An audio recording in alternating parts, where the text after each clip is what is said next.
Hello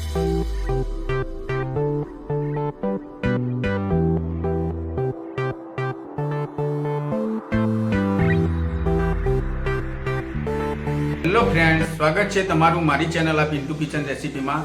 તો આજે આપણે બનાવવા જઈ રહ્યા છીએ રાજમા ચાવલની એકદમ ટેસ્ટી રેસીપી, અને એ પણ એકદમ સરળ રીતે આપણે બનાવીશું કે તમને આ રેસીપી બનાવવામાં જરા પણ વાર નહીં લાગે। તો તમે મારી ચેનલ ઉપર નવા હોય તો ચેનલ લાઈક શેર સબસ્ક્રાઈબ કરી સપોર્ટ કરવાનું ભૂલતા નહીં।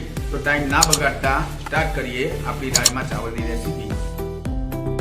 મેં રાજમાને 4 થી 5 કલાક માટે પાણીની અંદર પલાળીને રાખ્યા હતા અને એ સોફ્ટ થઈ ગયા છે।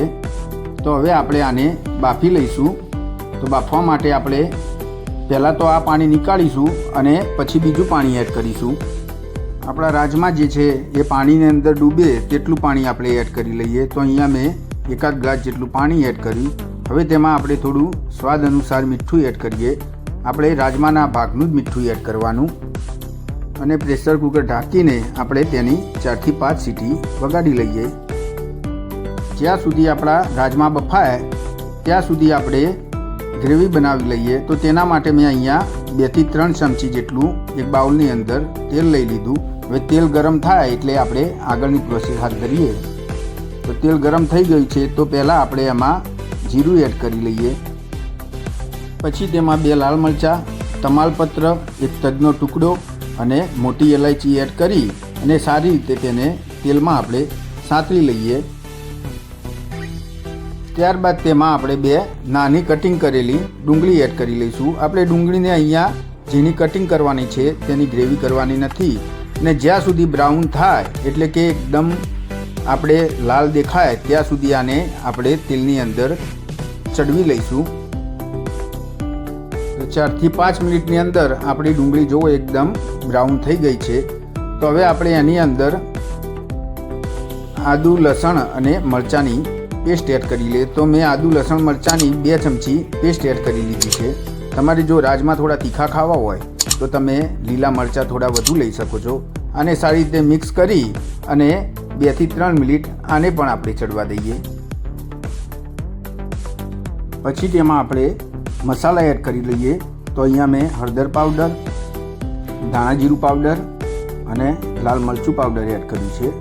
સારી રીતે આને મિક્સ કરી અને આપણા મસાલાને પણ આપણે ચડવા દઈએ। થોડી વાર પછી આપણા મસાલા ચડી જાય એટલે આપણે ટામેટાની પ્યુરી એડ કરી લઈશું અને સાથે સાથે આપણે સ્વાદ અનુસાર મીઠું પણ એડ કરી લઈએ। આને સારી રીતે મિક્સ કરી અને ચડવા દઈએ। તમે ટામેટા જોડે મીઠું જો એડ કરશો તો તમારા ટામેટા ફટાફટ ચડી જશે। તો આને આપણે થોડી વાર ચડવા દઈશું।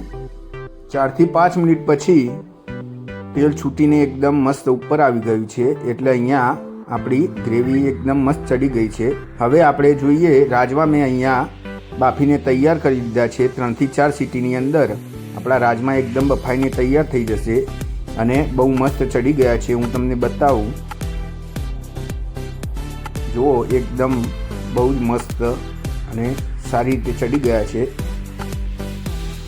અને આપણી ગ્રેવી પણ એકદમ મસ્ત તૈયાર થઈ ગઈ છે। તેલ છૂટીને એકદમ ઉપર આવી ગયું છે। તો હવે આપણે આપણા રાજમાને એડ કરી લઈએ અને સારી રીતે આને મિક્સ કરી લઈએ।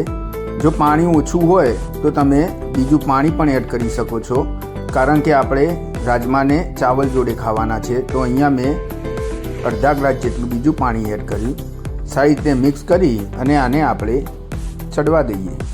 આ સ્ટેજ ઉપર આપણે ઢાંકીને ચડવા દઈશું, કારણ કે આપણું પાણી બળી ના જાય। જો પાણી ઓછું પડશે તો પાછું બીજું એડ કરવું પડશે। તો આને ઢાંકીને આપણે સારી રીતે કૂક કરી લઈએ। 7 થી 8 મિનિટ આપણે આને ચડવી દઈશું અને ગેસની ફ્લેમ અહીંયા લો રાખીશું। હવે જો 7 થી 8 મિનિટ પછી આપણું તેલ એકદમ છૂટીને ઉપર આવી ગયું છે અને આપણા રાજમા એકદમ મસ્ત રીતે તૈયાર થઈ ગયા છે અને સ્વાદિષ્ટ પણ બહુ લાગે છે। હવે છેલ્લે આપણે આની અંદર 3 મસાલા એડ કરવાના છે। તો ગરમ મસાલા પાવડર આપણે 1 ચમચી જેટલો એડ કરીશું। કસૂરી મેથીની ફ્લેવર બહુ જ મસ્ત આવે છે અને કોથમીર એડ કરી સારી રીતે આને મિક્સ કરી લઈએ અને 2 થી 3 મિનિટ ચડવી અને પછી આપણા રાજમા ચાવલની આપણે ડીશ સર્વ કરીશું.